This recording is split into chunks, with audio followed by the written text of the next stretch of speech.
मी मिरवणार समयांची जिरवणार म्हणजे कोल्हापूरची लवंगी मिरची. आम्ही असं ऐकलंय तू एकदम अस्सल गावरान आहेस, म्हणजे एकदम गावठी गावठी मी एक नंबरची गावठी आहे. गावठी तर गावठी बाई, आपण आहे गावठी. गावात तर आम्ही असलं घुमत असतो. तुला सांगते, रविवार हा आमचा मटणाचा दिवस. कल से नहीं मिलेगा सिरियल चालू हो गया है. सिरियल आहे श्रावण चालू. सॉरी हे काय आहे? आम्ही असं ऐकलंय जयंतीला श्रावण कधी येणार आहे हे माहित नाही. हॅलो हाय नमस्कार, मी जयंती वागधरे. आम्ही असं ऐकलंय मध्ये तुम्हा सगळ्यांचं मनापासून स्वागत आहे. जिनं आपल्या हिमतीवर आज इंडस्ट्रीमध्ये आपली ओळख निर्माण केली आहे. मी मिरवणार सगळ्यांची जिरवणार म्हणत ती मिरवलीच अखेरपर्यंत. ती म्हणजे अभिनेत्री अमृता धोंगडे. खूप खूप स्वागत आहे. मस्त. आजपर्यंतचं सगळ्यात भारी इंट्रोडक्शन माझं झालेलं आहे. Thank you so much. थँक्यू. जयंती कशी आहेस? मी खूप छान. तू कशी आहेस? मस्त मस्त. खूप मला वाटतं खूप वर्षांनी आपण भेटलो, एकत्र भेटतोय. तर आपल्या शोचं नाव आहे आम्ही असं ऐकलंय, त्यामुळे तुझ्याबद्दल ऐकलेल्या गोष्टी मी तुला विचारणार आहे. आम्ही पण ऐकलंय. आम्ही पण विचारायचं. नाही, माझा शो आहे, मी विचारणार. माझा शो आहे, मी प्रश्न विचारणार. बरोबर, विचारा. कटघरे में खरा किया है मुझे. बापरे. येस, बरोबर. तर आम्ही असं ऐकलंय की जसं मी मिरवणार समद्यांची जिरवणार हे खूप पॉप्युलर लाईन आहे, कारण तुझी ती मालिकामुळे ती लाईन तुला मिळालेली आहे. पण आम्ही असं ऐकलंय की ऍक्च्युअली अमृता धोंगडे तशीच आहे. मी मिरवणार समद्यांची जिरवणार म्हणजे कोल्हापूरची लवंगी मिरची. तर आहे का तशी? ऑब्विसली. मला पहिलंच काम मी मुख्यमंत्रीमध्ये केलं आणि हे बघ, असं म्हणतात की मला असं वाटतं की साधारण आपण जे कॅरेक्टर प्ले करतो आपल्या आयुष्यात, खास करून माझ्या खूप सिमिलर मी ते कॅरेक्टर प्ले करते. म्हणजे मुख्यमंत्रीला मला फोन येणं म्हणा, आणि माझं ते वयच तसं होतं, अल्लड. आणि अजून पण मी अल्लडच, पण त्यावेळेस असं होतं की ऍक्टिंगचा पण माहित नव्हता. आणि त्याच्यात पहिली फिल्म केली मी, पण ती पण अशा ओळखीने मिळाली की तू करशील का फिल्म, ऑडिशन दे. ऑडिशन दिल्यानंतर त्या डिरेक्टरने मला सजेस्ट केलं की एक मुख्यमंत्री म्हणून एक सिरियल येणार. म्हणजे माहीत नव्हतं मला, चॅनल पण माहीत नव्हतं, पण त्यांनी सांगितलं की कशाशी येणार आहे तर तू करशील का. मी म्हटलं हां, का नाही ना, आपण करूयात ना सर. आता मला जमायला लागले, मी फिल्म पण केली आहे. मग दिली ऑडिशन. पण ती देताना पण असं काहीच नव्हतं की असं कॅरेक्टरचा अभ्यास करायचा, बरं असू मी अशी अशी असेल मग ती अशी बोलेल, नाही. जशी मी आहे तसंच्या तसं मी ऑडिशन दिलेलं. बरं, ऑडिशन पण ती प्रॉपर असं नाही का, आपण प्रोफाईल देतो किंवा आपलं सगळं माहिती देतो वगैरे, असं काही नाही. रॉ होतं, रॉ दिलं मी एक. आणि मला आला फोन की असं असं तुझं ऑडिशन खूप छान झालंय, आपण हिरोईन बन गया. पण तोपर्यंत मला चॅनल माहीत नव्हतं. पण हे तुम्ही खरं ऐकलंय की मी जशी आहे तसंच मला ते कॅरेक्टर मिळालेलं पहिलं तरी. नंतरच आपल्याला माहिती नाही, पण बरीच व्हरायटी आली माझ्या कामामध्ये त्याच्यानंतर. पण ते पहिलं काम होतं, त्याच्यामुळे मी मिरवणार आणि जिरवणार हा झोन माझ्यात आहे. जरा ठसका आहेच आधीपासून, मिरवायची जरा सवय आधीपासूनच. येस. पण अमृता मला सांग, म्हणजे तुला लहानपणापासूनच अभिनेत्री व्हायचं होतं का? असं डोक्यात होतं का? नाही, बिलकुल नाही, बिलकुल नाही. माझ्या घरात माझाच काय, माझ्या आईच्या, वडिलांच्या, कोणाच्याच डोक्यात असं नव्हतं की आपण हिला ऍक्टिंग फील्डमध्ये टाकायचंय. कारण त्यांचं म्हणणं होतं की फार फार तर हिला आपण डॉक्टर करूयात, फार त्यांची इच्छा होती. पण आणि तू हुशार होती? मी हुशार होते अभ्यासात. मी खरंच हुशार होते. फर्स्ट इयर फर्स्ट इयर नंतर काय? सेकंड इयरला मग मला मी मिरवणार मी करायला लागले. त्याच्यामुळे शिक्षण अर्धवट नाही झालंय, पण शिक्षण पूर्ण केलं. मी ग्रॅज्युएट झाले. पण अर्धवट म्हणण्यापेक्षा सेकंड इयरलाच मला सिरियल मिळाली. त्याच्यामुळे मी शिफ्ट झाले. म्हणजे मी सातारा, आणि मग मी परत कॉलेज करायचं येऊन, आणि मग तो पण चान्स मला सोडायचा नव्हता सिरियलचा. त्याच्यामुळे मी नाही सोडली, पण मी माझं शिक्षण पण पूर्ण केलं. म्हणजे BSc आणि हे घेण्यामागचं रिझनच असं होतं की तुला घरच्यांचं असं म्हणणं होतं की तुला प्रेशर नको व्हायला. जर तू ही फील्ड चूज करतेस तर मग अभ्यास, तर मग इकडे एक कुठली तरी साईड तुला सांभाळावी लागेल. मग तसं केलं. मग मी म्हटलं मग मी ऍक्टिंग सांभाळते अभ्यासापेक्षा. आज माझ्या प्रेक्षकांना हे जे आपलं हास्य आहे ना ते खूप या पॉडकास्ट मध्ये येणार आहे. दोन हसऱ्या मुली भेटल्यात एकमेकींना म्हणून. त्यामुळे मी नाही केलं मग नंतर ना, म्हणजे ते झालं. मग ऍक्टिंग तर मग ऍक्टिंगच सुरू केलं असं. ऍक्टर व्हायचंय किंवा स्कूल लाईफमध्ये पण म्हण किंवा कॉलेज लाईफ तर काही इतकं नाही, पण स्कूल लाईफमध्ये पण कधीच नाही. म्हणजे ऍक्टिंग रिलेटेड एकही गोष्ट मी केली नव्हती. म्हणजे असं नाही, कधीच नाही. मी थिएटरचाच भाग नव्हते कधी. मी तुला असं वाटायचं का की आपल्यात ते आहे, आपण अभिनेत्री होऊ शकतो असं मी कधीच नाही वाटायचं. नाही वाटायचं बिलकुल नव्हतं वाटत. मला डान्स चांगला यायचा. म्हणजे मला आता तू म्हणशील तर माझं आता असे हेअर वगैरे असे छान मी दिसते वगैरे, पण त्यावेळेस मी फारच अशी मुलासारखी दिसायचे अगं. म्हणजे मला मम्मीनी मला मुलगाच जरा कमी ठेवलेलं, कारण भैया मोठा, मग दीदी, आणि तिला असं म्हणणं होतं की तिला तिसरा पण मुलगाच असं तिला एक्सपेक्ट होतं. पण तिचं म्हणणं आहे की तू जरी मुलगी म्हणून झाली असशील तरी तुला असं मला मुलासारखं ठेवायचंय. आणि ते होतच लहानपणापासून. आगाऊपणा म्हणजे असा अंगात एखाद्या मुलाला पण मी मागे टाकेन असला आगाऊपणा अंगात होता माझ्या. त्यामुळे तिने ते मुलासारखंच ठेवलं मला. त्यामुळे बॉयकट आणि हे मग हळूहळू जसं मी ते वळण म्हणतो ना आपण, आधीपासूनच आलं अंगात अगदीच लहानपणापासून. त्यामुळे मी गॅदरिंगमध्ये फर्स्टला असायचे सगळीकडे. म्हणजे मला फक्त डान्स रिलेटेड काही असू दे, मी असणारच पुढे. त्यामुळे मी डान्स केलाय खूप, पण मी ऍक्टिंग मला काहीच नाही. म्हणजे बोलायला लागलं की मी मागे थांबायचे. पण मी बोलणार कुठे माहितीये, मुलींच्या पुढे आगाऊपणा. म्हणजे शाळेत असताना म्हण किंवा कोणाही पुढे, म्हणजे पुढे पुढे करायचं काम हे माझं. बाकी असं स्टेजवर जाऊन डेअरिंग बाज असं बोलूयात, आपण ऍक्टिंग करूयात वगैरे असं कधीच नाही केलं. काय आणि डिरेक्टली मी ऑडिशन मध्ये गेले, आणि मग ऑडिशन मी जेव्हा दिली तेव्हा मला समजलं की अच्छा आपल्याला पण जमतंय, आपण करू शकतो यार. सो आणि आणखी एक महत्वाची गोष्ट म्हणजे अमृता, म्हणजे आम्ही असं ऐकलंय तू एकदम अस्सल गावरान आहेस. म्हणजे एकदम गावठी मी एक नंबरची गावठी आहे. अगं काय माहिती, मला माझ्या जवळपासची जी लोक आहेत ना, तू म्हण किंवा सगळे जे मला ओळखतात, त्यांना तुम्हा सगळ्यांना माहितीये की मला ते शहरी राहणं किंवा हे माझं नाहीच आहे. म्हणजे तू तिकडेही आली होतीस, फेकपणाच नाही, फिल्टरच नाहीये. फिल्टर जसं आहे तसं आहे समोर. म्हणजे घरी आल्यावर लोकांना असं कदाचित वाटू शकतं की यार ऍक्ट्रेस आहे किंवा ही अशी जरा प्लेटमध्ये खातीये तर मग ती चमचाने खाऊ शकते. फॉर एक्झाम्पल देते, चमच्यानेच खाऊ शकते, असं काही नाही. मी मांडी घालून खाली बसून पण मी जेवते किंवा असं आहेच. म्हणजे ते स्वयंपाक करायचं नॅचरल जे आहे ते. सो ऍक्टर आहे म्हणून मी ह्या गोष्टी करणार नाही. म्हणजे घरातल्या गोष्टी फॉर एक्झाम्पल काही कामं करणार नाही वगैरे असं नाही. सगळं म्हणजे मी स्वयंपाक पण असू दे, धुनी भांडी असू दे, सगळं मी घरात ते पण करणार आणि मी माझं काम पण तेवढ्याच शिद्दतने करणार असं आहे. त्यामुळे मी गावठी गावरान म्हणलंच ते आवडलं मला. ऍक्च्युली ही कॉम्प्लिमेंट आहे माझ्यासाठी. मला खरंच सांगते, मला खूप आवडलं तू जे म्हणजे मला अशी धाकधूक होती. मे बी मी तुला गावरान म्हणेन किंवा गावरान कोल्हापुरी मुलगी आहे, कोल्हापुरी ठसका आहे आमचा, कोल्हापुरी पुणेरी जे म्हणायचे म्हणा. हो ऍक्च्युली तू कोल्हापूर, सातारा, पुणे हे सगळं मिक्स झालंय. कारण कोल्हापूर गाव आहे माझं, पण माझं काय झालं, शिक्षणामुळे मला पुण्याला राहायला लागलं बरीच वर्ष. मग शिक्षण आणि मग सगळंच म्हणजे ऍक्टिंग फील्ड पण वगैरे सगळं पुण्यातच. त्याच्यामुळे पुणे पण माझी नाळ कोल्हापुराशी अजूनही आहे. आणि माझे घरचे, माझे मम्मी डॅडी सगळे कोल्हापूरलाच राहतात, म्हणजे गावालाच असतात.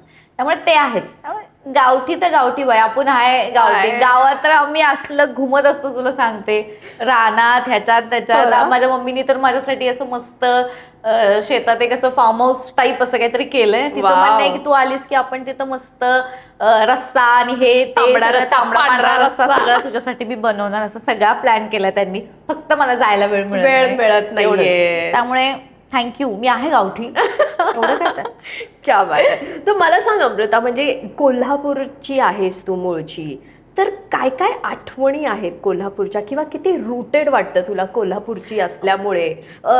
कोल्हापूरचा एक अभिमान वाटतो, कोल्हापूरची मुलगी म्हणून. तिथलं खाणं पिणं या गोष्टींविषयी जरा सांग. खाणं पिणं माझं घरातलं खूप खूप वेगळं. म्हणजे मी खूप तिखट आमच्या घरात बनवतात. आमचा मसालाच मुळात भयंकर तिखट आहे, भयंकर. सो आमच्या घरातली जेवणाची पद्धत आणि जेव्हा मी आता मुंबईत किंवा मी बाहेर जेव्हा राहते तेव्हा मला खरं तर मी त्या गोष्टी खूप मिस करते खाण्याच्या बाबतीतल्या.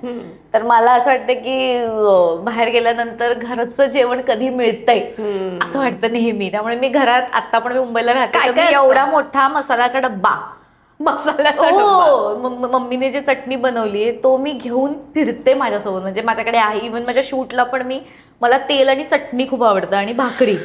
म्हणजे जे अभिनेत्रींनी खायला नाही पाहिजे तेल चटणी मसाले तेल सगळं चटणी आणि खाते. भाकरी हे मी खरंच तुम्हाला भाकरी सांगते. ऑफकोर्स. आणि हे माझं आवडीचं मील आहे. म्हणजे मला तुम्ही भाजी नाही दिली तरी चालेल पण मला ती घरची चटणी आणि तेल थोडंसं किंवा तूप थोडंसं आणि ते सो असं माझं ते ठरलेलं असतं. त्यामुळे एक छोटी डब्बी असं मी माझ्यासोबत कॅरी करते. ठेचा अगदीच नाही मिरचीचा पण ती चटणी मला का कुणास ठाऊक मग ती दह्याबरोबर पण आवडते आणि ते मला मिसळ चटणी असते ती अगं आपल्याकडे जी बनते तो बुक्का असतो म्हणजे लाल कलरचा आणि आमच्याकडे कांदा लसूण हे सगळं मिक्स करून खोबरं असं कम्प्लीट भाजलेला प्रॉपर गोडा मसाला वगैरे हे सगळं तोंडात पाणी आलं आणि त्याचा रस्सा असला लागतो सांगते तुला.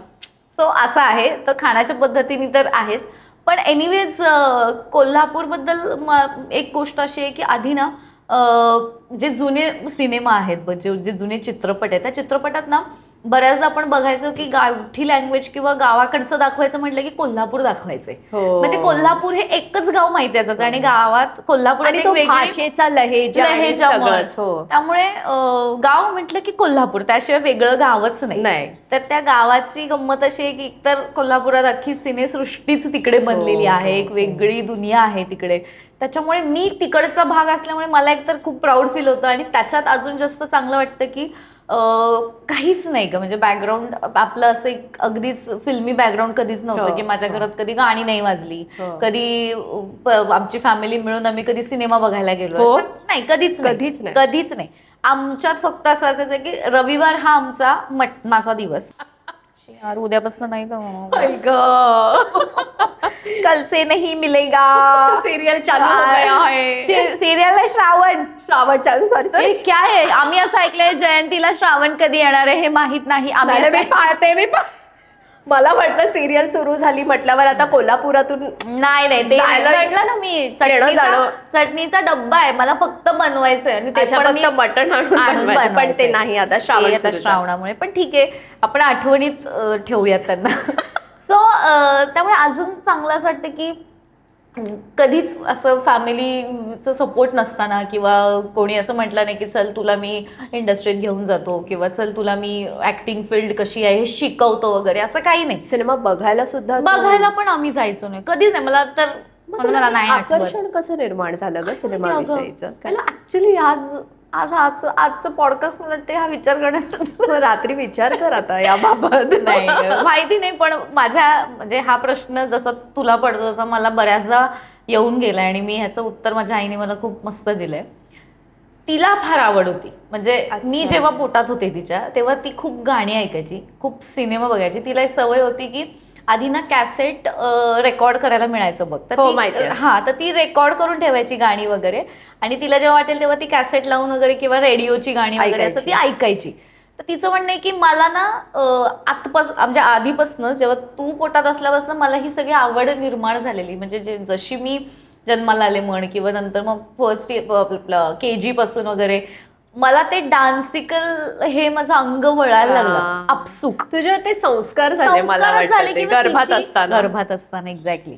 सो तिची ती इच्छा होती आणि त्या इच्छामुळे कदाचित आज मी या फील्डमध्ये म्हणजे तिची खूप खूप स्ट्रॉंग इच्छा आहे तिची की मला तिला असं मोठ्या स्क्रीनवर बघायचंय. बरं मोठ्या जाऊ दे पण तिला ऍटलिस्ट टीव्हीवर मला बघायची इच्छा होती जी तिची पूर्ण झाली माझ्या मते. ती माझ्यापेक्षा जास्त तिची इच्छाशक्ती खरंच खूप चांगली होती की तिला हे मिळालं. पण मस्त वाटतं यार म्हणजे फक्त कोल्हापूरचंच असं नाही पण आजकाल लोक आफ्टर बिग बॉस तर लोकांना कळायला लागले की यार मी कोल्हापूरची आहे. अदरवाईज एवढं माहीत नव्हतं लोकांना पण आता बोलतात म्हणजे कोल्हापुरी ठसका आहे तुझ्या तू तशीच आहे. मी ऍक्सेप्ट केले की हो यार मी आहे.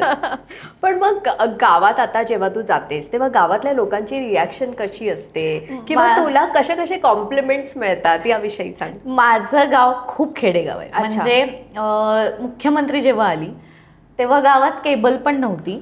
हो. आणि तेव्हा डॅडींनी माझ्या सगळ्या गावासाठी केबल लावलेलं. मला अजून आठवतंय क्या बात आहे. की माझ्या मुलीची सिरियल येणार आहे म्हणून तुम्ही सगळ्यांच्या घरात ज्यांच्या ज्यांच्या टी व्ही आहे त्यांच्या घरात केबल लावली आणि सिरियल बघायसाठी सांगितलेलं. त्यामुळे इतक्या खेडेगावात आम्ही राहत होतो जिथे आमच्या घराच्या बाजूला म्हणजे वॉशरूम पण नसायचं आणि इतकं म्हणजे गोठा वगैरे हे सगळं आमच्या आजूबाजूलाच. सो ह्या सगळ्यातनं जेव्हा माझ्या आईने आणि वडिलांनी जेव्हा डिसिजन घेतला की आपण ह्याच्यातनं बाहेर पडू आणि मग आपण जरा मुलांना चांगले संस्कार किंवा जरा शहरात राहिल्यामुळे कदाचित त्यांचे अजून संस्कार चांगले होऊ शकतात, शिक्षण चांगलं होईल. त्यामुळे भावाला त्यांनी इंजिनियर बनवलं, बहिणीला माझ्या इंजिनियर बनवलं, मला ॲक्टर बनवलं. सो गावात मला आत्ता जर मला विचारशील तर तेव्हाची अमृता जर तिथे राहिली असते तर कदाचित तशी राहिली नसती. कारण अगदीच खेडेगाव होतं आणि गल्लीत आजही बऱ्याचदा असं होतं की कोणाचं काय चाललंय, मग भांडण आजही म्हणजे मारायला उठतात एकमेकांना. इतकं वाईट सिच्युएशन आहे तिकडे. पण ह्याच्यामुळे कदाचित आईवडिलांचा डिसिजन असा झाला की आपण त्यांना लांब ठेवूयात. आणि आता जेव्हा मी बागेवरून बघते तिकडे तर ते खूप बदललेत. म्हणजे अख्खी गल्लीच आमची बदलली. म्हणजे त्यांना असं वाटतं की यार अमृता इतकी चांगली आणि इतकी मोठी आपल्यात राहणारी मुलगी इतकी मोठी झाली आहे. त्यामुळे प्रत्येकाच्या घरात टीव्ही आहे, प्रत्येकाच्या घरात माझं काही ना काहीतरी चालू असतं, जे काही असेल माझं छोटं मोठं काम. त्यामुळे गावात खूप भारी वाटतं सगळ्यांना, खरंच खूप छान वाटतं. आणि जेव्हा जेव्हा माझं काय येईल ना, मोठी स्क्रीन लावतात गल्लीत, मोठी स्क्रीन लावणार आणि त्याच्यावर बघणार आणि प्रत्येक घरात माझं गाणं तरी वाजणार. सिरियलच्या वेळेस तर मला आठवतंय मला चिडवायचे, मी आले की गाणं लावणार,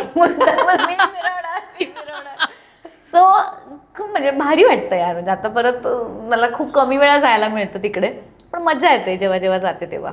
क्या बात आहे. पण मला एक सांग की आता जसं एक आपला ग्राफ असतो ना, कधी वर कधी खाली, कधी वर कधी खाली, असं आयुष्याचा ग्राफ असतो. आता मधल्या काळात जेव्हा तू काही करत नव्हतीस तर मला एक प्रश्न विचारायचा आहे की अमृता तू रिजेक्शन्स पचवणं, एक्सेप्ट करणं हे शिकलीस का? हो, शिकलीस. येस. आणि स्वतःवर हार्श होतेस तू कधी? बऱ्याचदा. एक म्हणजे मला असं वाटतं की ठरवून रिकामं व्हायचं की आपल्याला आजचा जो दिवस आहे तो सेम उद्या नसणार आहे. हे जेव्हा आपण ॲक्सेप्ट करतो तेव्हा काही त्रास नाही होत. सो मला असं वाटतं मध्ये मुख्यमंत्री येणं आणि त्याच्यानंतर मी परत एक सिरियल केली जी खूप कमी लोकांना माहिती आहे, सोनी मराठीवरती. आणि त्याच्यामधल्या काळात माझ्याकडे खरंच काही काम नव्हतं, कारण माझी ती सिरियल मध्येच बंद झाली अगं. कारण मी ठाण्याला पहिल्यांदा शिफ्ट झाले आणि मम्मी डॅडींना, कारण माझ्याकडे मित्रमंडळी कोणीच नव्हतं, मग मम्मी डॅडींना मी घेऊन राहिले आणि 6 महिन्यात ती सिरियल बंद झाली. मग मला समजत नव्हतं की मी ह्या आता काळात काय करायचं. आता आपण तर शिफ्ट झालोय आणि मी हळूहळू मग नवीन आहे, मम्मी आली राहायला, मग तिला त्रास नको म्हणून मी हळूहळू सामान वाढवलं माझं. म्हणजे fridge, washing machine, TV, तिला काही त्रास होऊ नये, सगळ्या गोष्टी हळूहळू घेतल्या आणि म्हणजे घरच बनवलं जरा कमी. मग नंतर बंद झाल्यावर आता काय करायचं आपण, आता माझ्याकडे कामच नाहीये. मग मी जरा फोन वगैरे लावले म्हणजे फार तर एखाद्या प्रोड्युसर, म्हणजे माझ्या ज्या श्वेता मॅडम आहेत बिचारा, त्यांच्याशी मी बोलले तर त्यांनी पण मला सांगितलं की तू एक डिसिजन घेऊ शकतेस वाटल्यास, की तू राहून बघ मुंबई, थोडं स्ट्रगल करावं लागेल, माझ्याकडे असेल तर मी डेफिनेटली सांगणार. सो मी राहून बघितलं. म्हणजे ठाण्यात मी असा डिसिजन घेतला त्यांना सांगून घरच्यांना की मी राहून बघते एकदा, म्हणजे मला जर नाहीच जमलं तर मी येते परत पुण्याला, पण मला एकदा करू द्या. तर त्यांचं नको कशाला, तुला काय गरज आहे, आता राहू दे, जेव्हा मिळेल तेव्हा मिळेल, एक काम कर, त्यापेक्षा जॉब बघ कुठेतरी, जॉबचं काम कर किंवा काय बघ. एका साईडला ते चाललंय मम्मी, एका साईडला ते ज्योतिषीकडे तिचं असं आहे, मग तिला जॉब करू दे का म्हणलं. अगं ते कोण, एकतर मला पटत नाही या गोष्टी फार. माझं म्हणणं आहे की ते कोण आपलं नशीब डिसाईड करणार आहे. मला कष्ट करायचं आहे, मला जर मिळालं तर ठीक आहे, नाही तर काही हरकत नाही, मग मी येईन पुण्याला परत. मग मी तो डिसिजन घेतला आणि मी राहिले पुण्यात, आपल्या ठाण्याला मी राहिले आणि बघितलं कसं असतं काय असतं. पण 1 वर्ष मी शेअर केली रूम कुणाकुणाबरोबर. माझं सामान होतं, पण मी सांगितलं की तुम्हाला जर राहायचं तर मग तिथे सिरियल ज्यांची चालू आहे त्या 4-5 मुली माझ्याबरोबर राहायच्या. आणि मला आठवते मी वर्षभर त्यांना बघायचे, ते लोक आवरतायत, सकाळी उठतायत, शिफ्ट आहे आणि त्या जात आहेत कामाला, पण माझ्याकडे कामच नाहीये. मग मी एक आणि एक चॅनल जिथे कुठे माझ्याकडे कास्टिंग डिरेक्टरचे ह्याचे त्याचे नंबर असायचे, मी प्रत्येकाला मेसेज करायचे, प्रत्येकाला भेटायचे, ऑडिशन्स द्यायचे जाऊन. तर मला ॲक्सेप्ट का होत नव्हतं सांगते. मी हे समजू शकते की जे कोणी पहिल्यांदा हळूहळू काम करत येतं आणि मग नंतर अचानक लीड मिळते ना, तेव्हा तुम्हाला एक वेगळाच आनंद असतो. माझ्या बाबतीतच असं झालं की मला पहिलंच लीड काम मिळालं आणि ते बॅलन्स करायला मला खूप कठीण गेलं की आत्ता नाही मी दिसले तर यार मग काय होणार, यार मग मला लोक कोणी ओळखणारच नाहीत, मग मी काय करणार.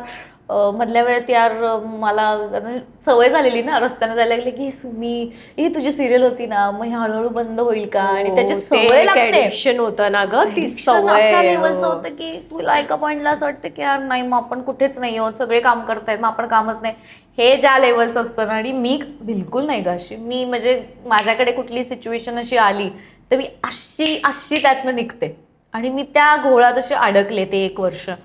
आणि त्या दरम्यान ते वर्ष संपायला आणि मला एक फिल्मची ऑफर आली अचानक. आणि मग मी परत पुण्याला त्या फिल्मच्या ह्याच्यासाठी गेले आणि डिरेक्टली डील वगैरे झाली, मी एक फिल्म केली मध्ये.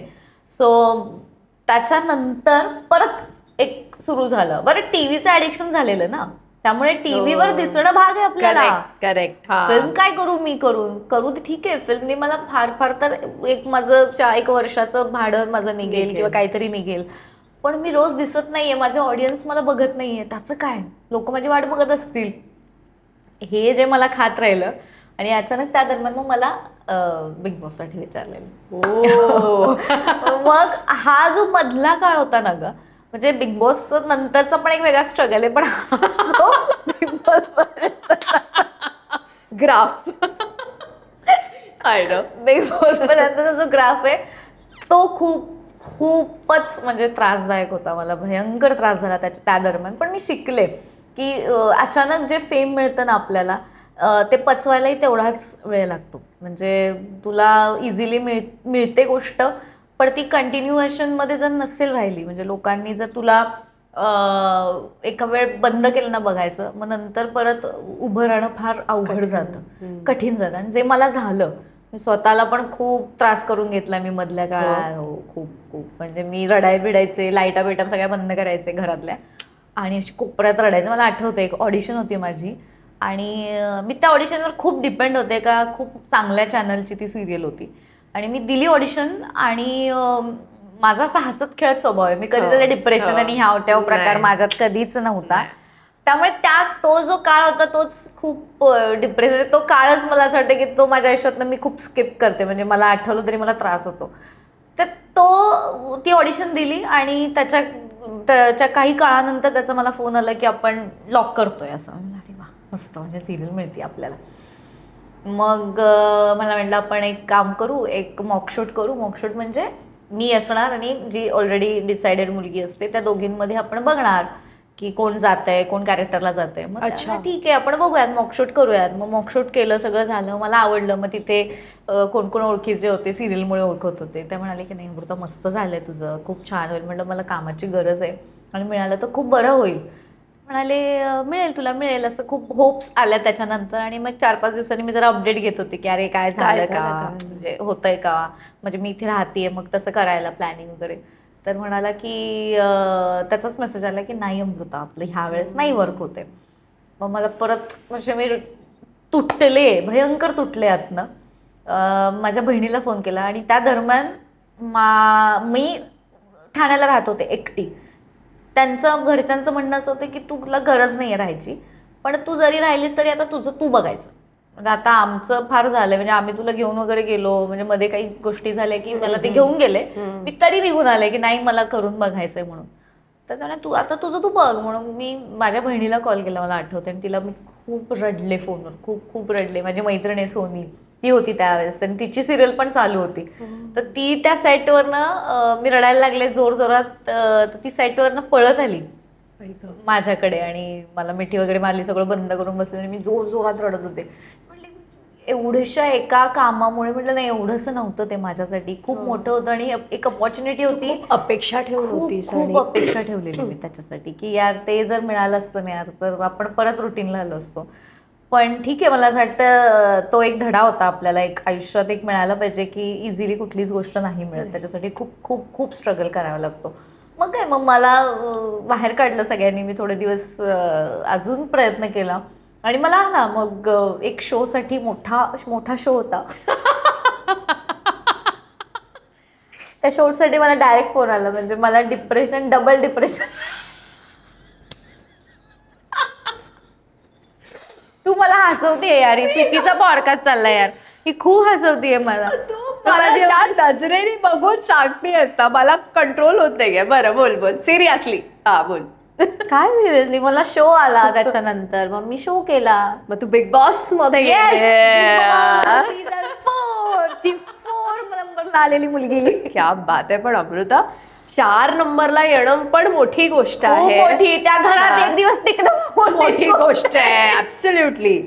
पण तो प्रवास आज जेव्हा आठवतो तेव्हा काय वाटतं? मज्जा. मज्जा. त्या शोनी पण तुला घडवलं ऑब्व्हियसली. मला बिग बॉसनेच घडवलं. मी सांगते ना, माझं कमबॅकच बिग बॉसमुळे झालं. आणि ते एका अशा पॉइंटला आलेलं, मी म्हणाले ना की माझ्या आयुष्यात अशा गोष्टी घडलेल्या, त्याच्यानंतरचा बिग बॉस म्हणजे माझ्यासाठी यार आता तर बास दिलं तर मग देवाने असंच शो दिला, मी मिरवणारच तिथे जाऊन. आणि मी तेच केलं, म्हणजे एन्जॉय केलं मी बिग बॉस. बिग बॉस हा शो खूप वेगळा आहे.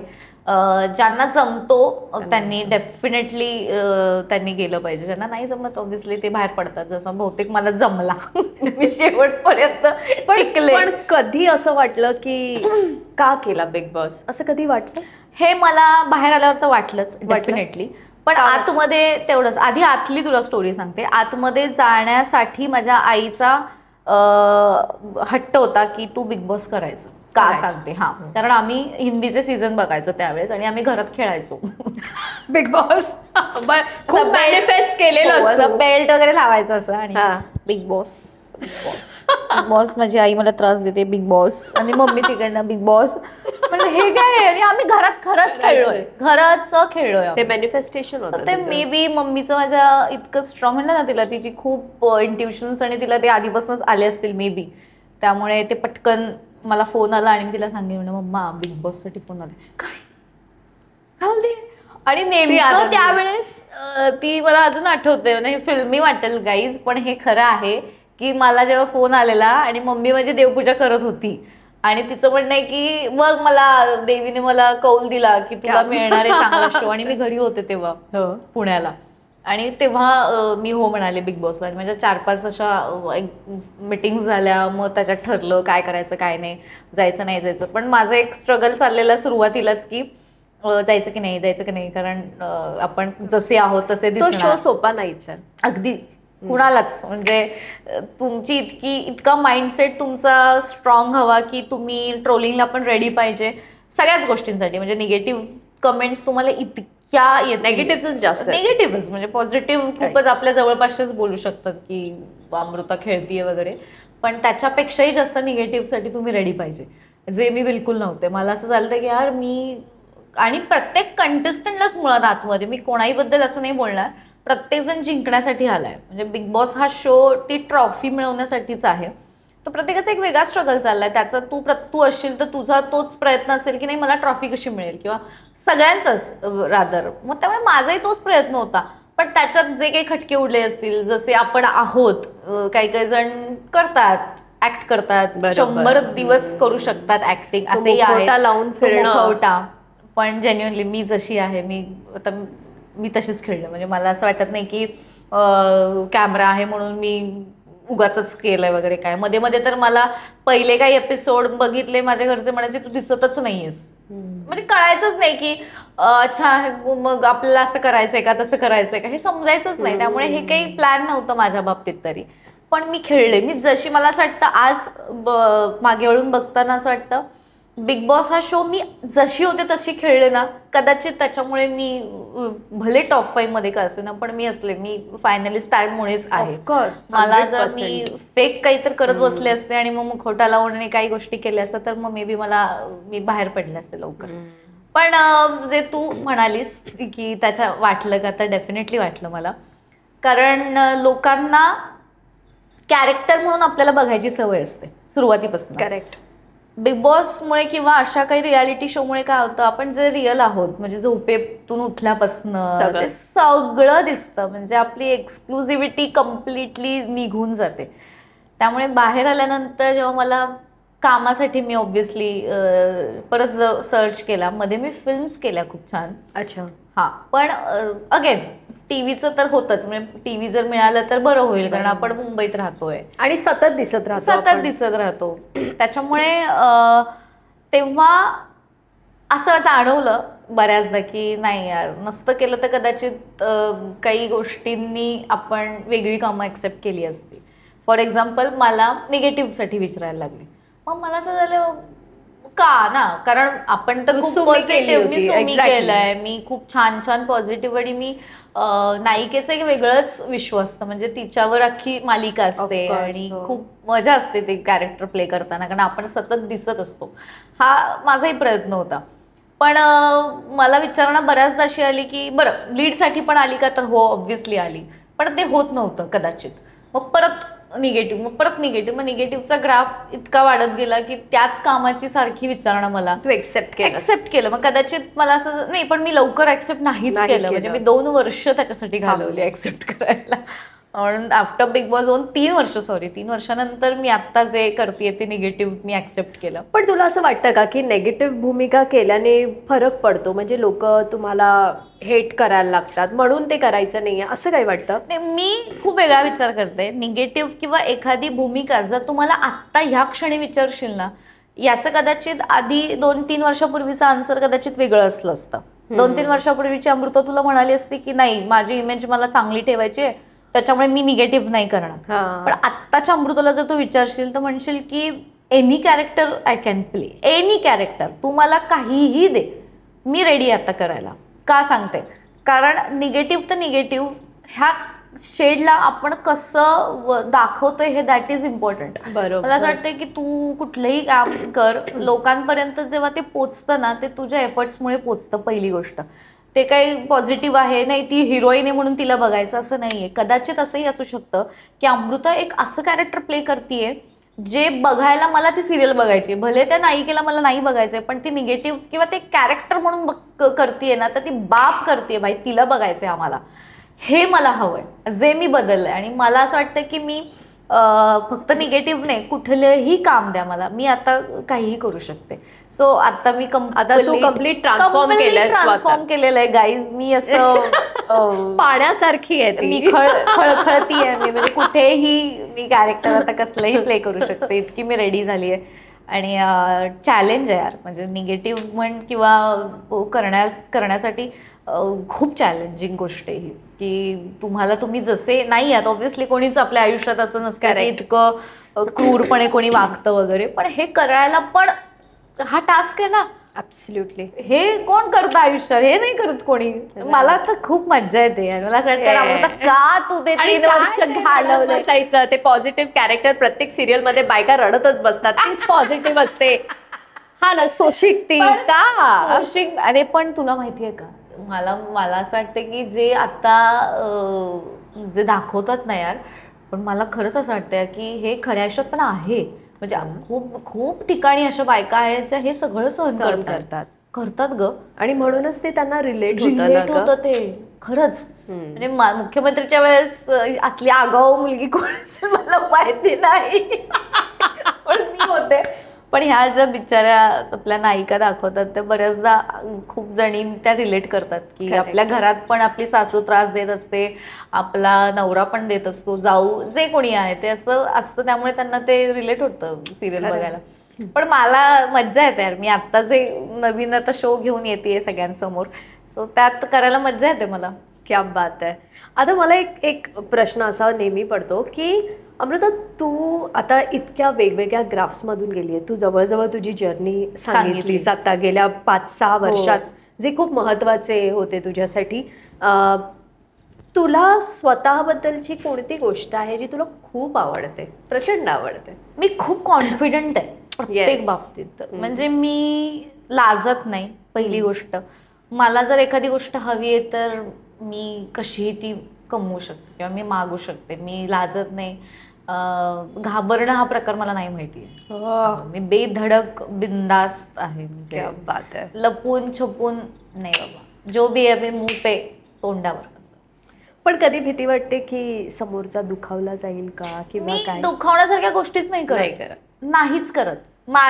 मी खूप बॅलन्स आहे. म्हणजे लोकांना असं बऱ्याच वाटतं की हिच्या बोलण्यातनं वाईट वाटू शकतं का, बिलकुल नाही. माझ्या आजूबाजूचे जी लोक आहेत, म्हणजे आता फॉर एक्झाम्पल मी आता ज्या लोकांबरोबर कामं करते तर ते कॅरेक्टर म्हणून वेगळंच बघतात, पण ऑफस्क्रीन त्या लोकांना मी खूप आवडते. नाही, ऑफकोर्स. तू अगं मग बऱ्याचदा रिॲक्शन पण लोकांच्या, तू बिग बॉस मध्ये जशी होती तशी तू नाहीच आहेस. म्हटलं एक्झॅक्टली जे आम्ही नाही आहोत ते दाखवायचा प्रयत्न कदाचित असू शकतो त्यांचा, किंवा आपण इतके जवळ नसू की तुम्हाला माहिती असेल की मी कशी आहे कशी नाही. त्यामुळे लोकांना बऱ्याच असं आहे की अमृता तू तशी दिसतेस तशी बिलकुल नाही आहे. म्हणजे मी जरी बिंदास, आणि माझी फ्रेंडशिप लगेच होते सगळ्यांबरोबर, कोणीही असू दे मग ते. म्हणजे मी अजिबात लाजत नाही. म्हणजे तो एक तर ऍटिट्यूड पण नाहीये ऍक्टरवाला किंवा काहीच नाही. म्हणजे मैत्रिणीसारखं मला ते माहिती. मैत्रिणीसारखंच माझं वागणं असतं.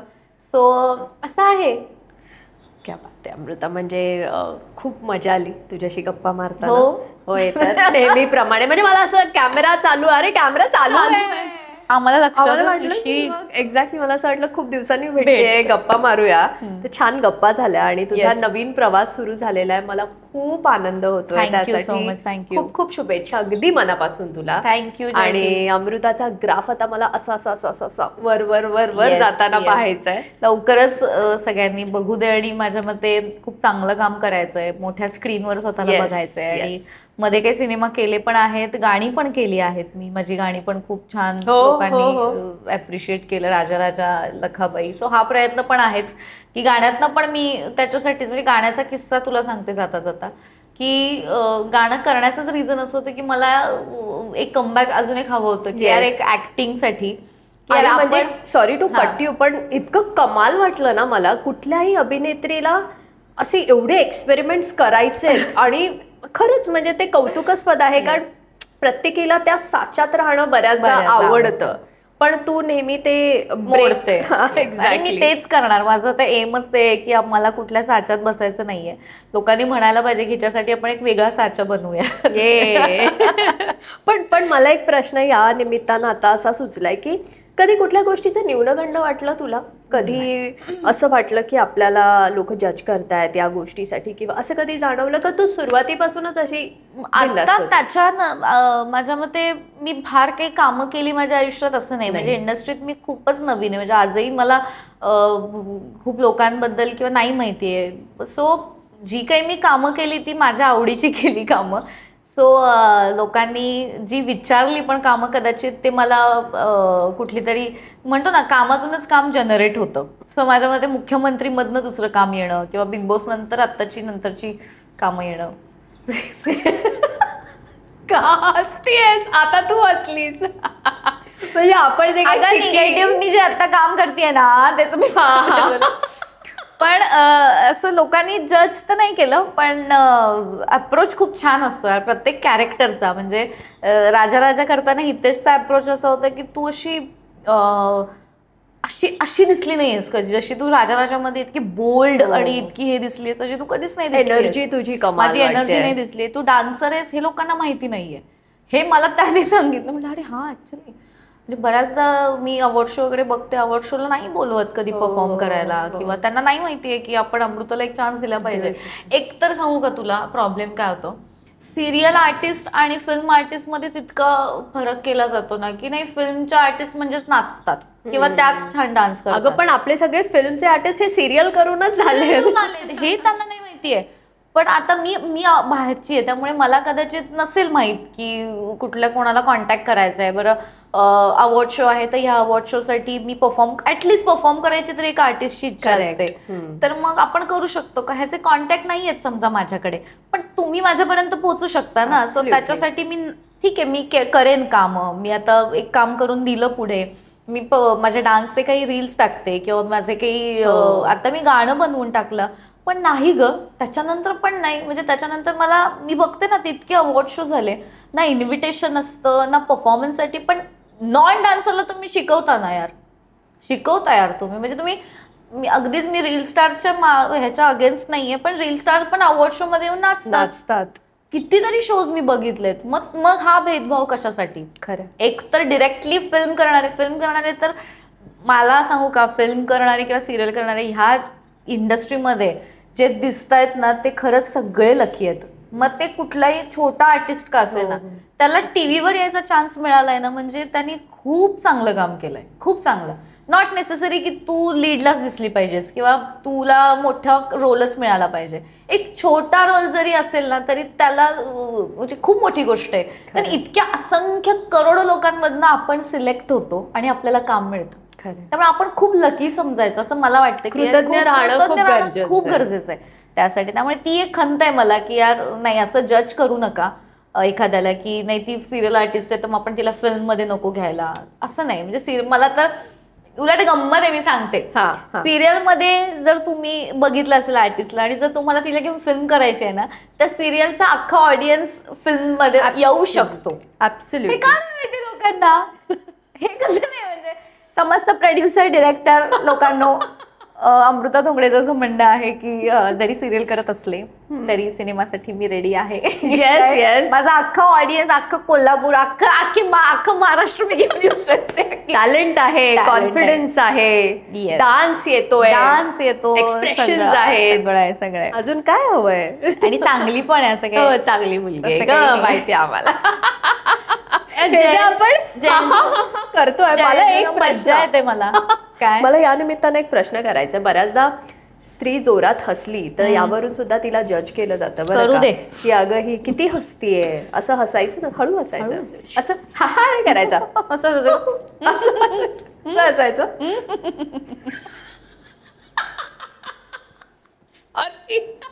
मी कंट्रोल पडतात का तुला या बाउंड्रीज? कोण आहे आणि मी बरी ऐकणारी त्यांची, मला कोणाचं ऐकायचं नाहीये.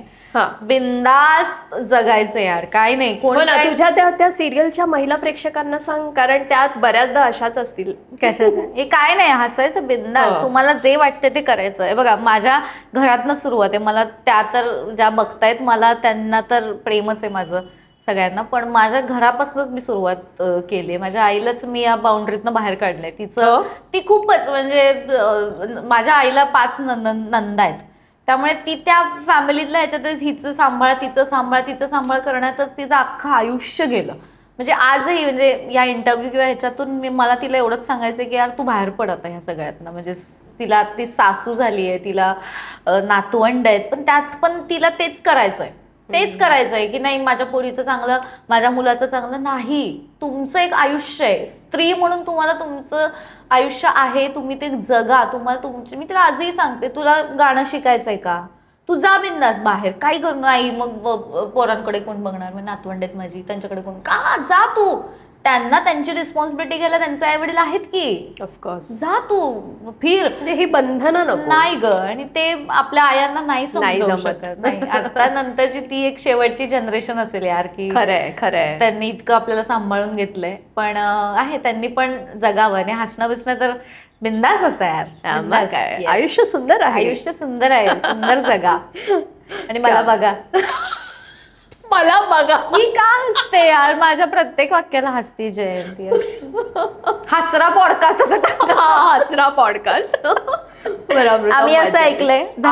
आम्ही असं ऐकलंय. झालं आता, गप्पा झाल्या आपल्या, मजा आली खूप. मग किती कॉल करावे लागले मला तुला. किती ऐकलंस माझ्याबद्दल आणि कुठे ऐकलंस ते मला रिसर्च करावा लागतो ना यार. पॉडकास्ट घ्यायचा मला. अमृता मल्टी टॅलेंटेड मुलगी आहेस की तुला कसं तो काढलास वेळ.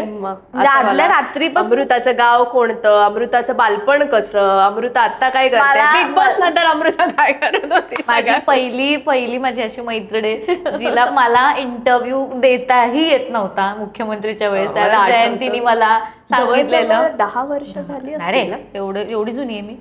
नाही 6-7 वर्ष झाली. आणि जयंती पहिल्यांदा माझ्याकडे आलेली आणि मला तिने सांगितलेलं की तू घाबरू नकोस, मग असं बोल, तसं बोल.